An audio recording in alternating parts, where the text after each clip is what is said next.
استغفر اللہ زندگی کے بڑے فیصلے ہیں استغفر شریف۔ اللہ۔ اب لوگ اکٹھے پڑھتے ہو لڑکے لڑکیاں، اپنی شادی کے فیصلے خود نہ کرو، اپنے ماں باپ کے حوالے کرو۔ اس میں شرافت بھی ہے، اس میں برکت بھی ہے، اس میں رحمت بھی ہے، اور اس میں والدین کی دعائیں بھی ہیں۔ کورٹ میرج کو ہوا نہ دو۔ Boy friend girl friend culture ہمارا نہیں ہے۔ میرے نبی کے طریقے میں مرد اور عورت کا صرف نکاح سے تعلق ہے، اس کے علاوہ سب جہنم کی آگ ہے۔ اور والدین سے کہتا ہوں کہ اپنے بچوں سے پوچھ کے رشتے کرو، زبردستی مت کرو۔ میرا معاشرہ بہت سنگین قسم کے جرم کا شکار ہے، بچوں پہ مسلط کر دیتے ہیں، ایتھے ہی کرنی ہے، ایسے جٹاں چی کرنی ہے، بٹاں چی کرنی ہے، پتہ نہیں آئے کتوں ہیں جٹ بٹ۔ چلو تم ناراض نہ ہو، راجپوتاں چی کرنی، میں راجپوت ہوں، میں اپنی قوم کو بھی رگڑ دیتا ہوں، راجپوتاں چی کرنی، اگاں کرنی ہی کوئی نہیں۔ یہ ظلم و ستم اولاد پہ مت کرو، اپنی بچی سے پوچھو، اگر بیٹی ہاں کرے تو پھر قدم اٹھاؤ، اگر بیٹی کہہ دے میں نہیں کرنا چاہتی تو وہ نافرمان نہیں ہے۔ اللہ کے واسطے میری سنو، صرف تم نہیں سن رہے، اس کیمرے سے لاکھوں کروڑوں لوگ سن رہے ہیں۔ اگر بیٹا یوں کہہ دے کہ ابا میں نے یہاں شادی نہیں کرنی، میرا جی نہیں چاہتا ہے، تو وہ بیٹا نافرمان نہیں ہے، فرما بردار ہے، اس نے شریعت کا حق استعمال کیا ہے۔ اب ایسا ظلم مت کرو کہ نہیں اتھے ہی کرنی ہے، اتھے گھروں نکل جا۔ زندگی تم نے تو نہیں گزارنی، زندگی تو بچے نے گزارنی۔ میں قربان جاؤں، ایک حدیث سنو پہلے، پھر اگلی بات سناتا ہوں۔ ما تزوجت وما زوجت الا بوحی من السماء نزل به جبریل۔ لوگو سنو، میں نے جہاں شادی کی، میں نے جہاں بیٹی کی شادی کی، پہلے آسمان سے جبریل فرشتہ اللہ کا حکم لے کر آیا، پھر میں نے قدم اٹھایا۔ سمجھ گئے میری یہ بات؟ سمجھ گئے سارے؟ اب اگلی سنو۔ حضرت علی فاطمہ کا رشتہ لینے آ گئے، اور جبریل ان سے پہلے آ گئے کہ یا رسول اللہ فاطمہ علی کے لیے ہے۔ باپ محمد مصطفیٰ جیسا ہے، رشتہ مانگنے والا علی جیسا ہے، اور بیٹی فاطمہ جیسی ہے۔ اور آپ پوچھتے ہیں علی کیسے آئے؟ وہ شرم کی وجہ سے کچھ کہہ نہ سکے، چپ۔ آپ کو تو پتہ تھا، آپ نے فرمایا فاطمہ کے رشتے کے لیے آئے ہو؟ کہا جی۔ تو جبریل تنال بیٹھا ہوا ہے کہ یا رسول اللہ اتھے ہی کرنا ہے۔ آپ نے ہاں نہیں کی، آپ نے کہا انشاءاللہ، اور یہ کہہ کر اٹھ گئے۔ انشاءاللہ نبی کا ہاں ہی ہوتا ہے، لیکن جبریل کے آنے کے باوجود اور اللہ کے کہنے کے باوجود میرے نبی کو بھی پتہ ہے کہ یہ رشتہ یہاں کاتب تقدیر نے لکھ دیا ہے، لیکن امت کو سبق سکھانے کے لیے آپ گھر تشریف لے گئے۔ بیٹی فاطمہ کہ جی یا رسول اللہ، کہا علی کا رشتہ آیا ہے، میں ہاں کر دوں؟ سبحان اللہ۔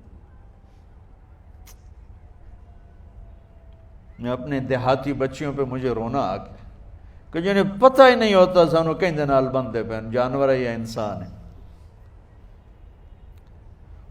علی جیسا داماد، چلو علی کو چھوڑو، فاطمہ کو چھوڑو، جبریل آیا بیٹھا ہے، جبریل آیا بیٹھا ہے۔ اس کے بعد فاطمہ سے پوچھنے کی کیا بات ہے؟ جبریل آ کر کہہ رہا یا رسول اللہ، اللہ کہہ رہا ہے فاطمہ علی کے لیے ہے اور علی فاطمہ کے لیے ہے، اور پھر آپ کہتے ہیں بیٹی فاطمہ ہاں کر دو؟ ہماری تو آج کی بیٹیاں انکار نہیں کرتی، چپ کر کے گاں ماج طرح بن چھڑ دین قلعے نال۔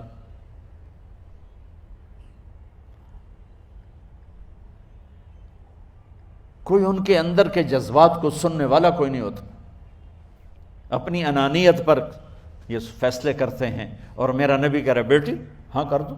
سبحان اللہ۔ آپ کا کیا خیال ہے، فاطمہ نے انکار کرنا تھا؟ یہ بیٹیاں نہیں انکار کرتی تو فاطمہ نے کہاں کرنا تھا؟ لیکن یہ سبق دینا تھا ان والدین کو جو نادانی میں نادانی کے فیصلے کر کے اولاد کو ہمیشہ ایک ٹھنڈی آگ میں دھکا دے دیتے ہیں۔ حضرت فاطمہ رضی اللہ تعالیٰ عنہا نے جب ہاں کی، پھر آپ باہر نکلے۔ اچھا مزے کا واقعہ ہو، حضرت علی اٹھ کے باہر نکلے تو صحابہ باہر کھڑے انتظار کر رہے تھے کہ کیا ہوا۔ حضرت علی کو بھیجنے والے تھے عبد الرحمن بن عوف، پہلے ابو بکر گئے تو آپ نے انکار کر دیا، عمر گئے رشتہ مانگا، آپ نے انکار کر دیا، عبد الرحمن بن عوف نے علی سے کہا آپ جائیں، آپ کا رشتہ رد نہیں ہوگا۔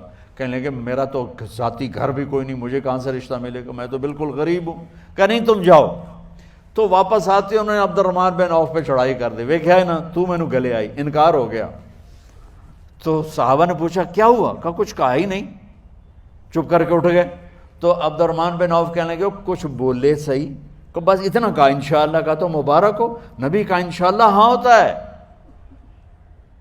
کہا اچھا، تو اتنے میں آپ باہر تشریف لے، کہا علی، کہا جی، کہا لو بلاؤ، لوگوں کو بلاؤ۔ ساری مسجد بھر گئی، آپ کی ساری مسجد فل ہو گئی۔ آپ ممبر پہ کھڑے ہوئے علی کو سامنے بٹھایا، کہا لوگو یہ جبریل میرے پاس اللہ کا پیغام لائے ہیں کہ میں فاطمہ بنت محمد کا نکاح علی بن ابی طالب کے ساتھ کر دوں۔ پھر آپ نے خطبہ پڑھا اور کہا کہ علی، ہائے ہائے ہائے، میں نے فاطمہ بنت محمد کو 400 درہم مہر کے عوض تیرے نکاح میں دیا، تو نے قبول کیا؟ حضرت علی نے زور سے نعرہ لگایا میں نے قبول کیا، اور سجدے میں چلے گئے، اللہ کا شکر کا سجدہ ادا کیا۔ پھر میرے نبی نے وہیں سارے مجمع کو شہد کا شربت پلایا اور تازہ کھجوریں کھلائیں۔ اور پھر جب رخصتی ہوئی تو آپ نے حضرت علی سے فرمایا کہ آپ آ کے لے جاؤ۔ پھر آپ نے حضرت ام سلمہ، حضرت حفصہ اور جناب حضرت عائشہ رضی اللہ تعالیٰ عنہ، ان تینوں کو بلا کر فرمایا تمہیں پتہ ہے نا مجھے فاطمہ سے کتنا پیار ہے، تو تم فاطمہ کو دلہن بناؤ، اس کی تیاری کرواؤ، اسے دلہن بناؤ۔ تو ان تینوں نے حضرت فاطمہ کو دلہن بنایا۔ پھر آپ نے حضرت علی کو پیغام بھجوایا، وہ تشریف لائے، اپنی اونٹنی لے کر آئے، حضرت عقیل ساتھ ہے، سلمان فارسی ساتھ ہے، اور دروازے پر اونٹنی بٹھائی، آپ علی کو اندر لے گئے اور یوں فاطمہ کا ہاتھ پکڑ کے علی کے ہاتھ میں دے کر فرمایا علی تمہیں نبی کی بیٹی مبارک۔ سبحان۔ پھر آپ نے کہا میری بیٹی فاطمہ، مجھے اپنے خاندان میں جو سب سے زیادہ محبوب تھا میں نے تیرا ہاتھ اس کے ہاتھ میں دے دیا ہے۔